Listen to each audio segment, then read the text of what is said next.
Michael, a couple of days in India to settle in. How have you found yesterday's hit out in the nets, and how are you positioned?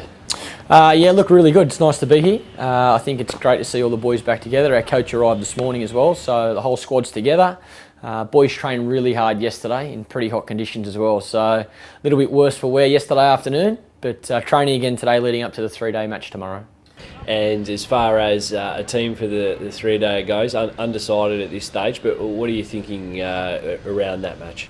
Yeah, look, like I said, Mickey only arrived today, so I'll talk to him at training. We'll work out the 11 players. It's a first-class fixture, so we can only play 11. We'll work out what the 11 players are for that game this afternoon, and then we'll make a plan from there. Yourself and Davey, obviously a little bit of doubt. Are you at the moment thinking 50-50 or wait and see what happens to that training? Yeah, look, we'll wait and see. I think obviously the priority is the first test match, making sure we're fully fit for that, and we need to work out what's best for the team. Are we better off playing this game, or are we better off getting our preparation in the nets as a build-up to that first test match? So with a lot of this stuff, there's other people involved. We've got an expert in our physio, Alex Contouris. We'll speak to him, I'll speak to Mickey, and we'll make whatever decision we think's right for the team. And it's been decided this morning here that Ashton Agar will stay on until the end of the 3-day game coming up. That must mean that obviously he's a good chance of playing in that match. Yeah, look, he is. I think the most important thing for us is to make sure we've used all of our resources and looked at all of our players to work out what our best 11 is for the first test.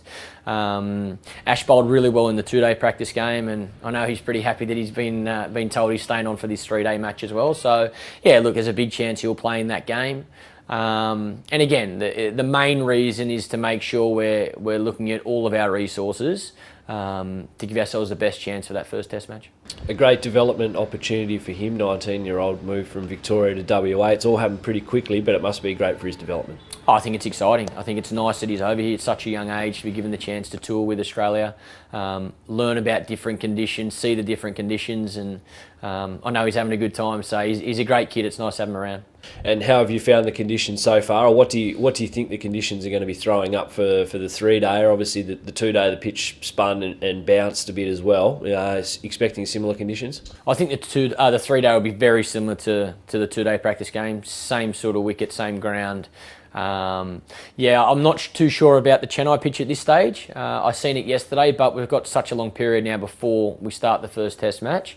I think we need to reassess that a little bit closer to the first test in regards to selection. But in general, the preparation's been outstanding. We've got lots of practice wickets that are very similar to conditions you get in the games here. I don't think there's anything better than playing a match for preparation rather than training. So it's exciting. We've got this 3-day practice game leading up for the boys. And yeah, the boys are training hard. We know we've got to work our backsides off in these conditions to get accustomed to them as soon as possible. It does take time, but I think we're getting there. And as far as what you saw of the wicket yesterday, are you expecting it to turn? India have obviously no 4 spinners in their squad. Are you expecting to come up against all 4 of them in the first test?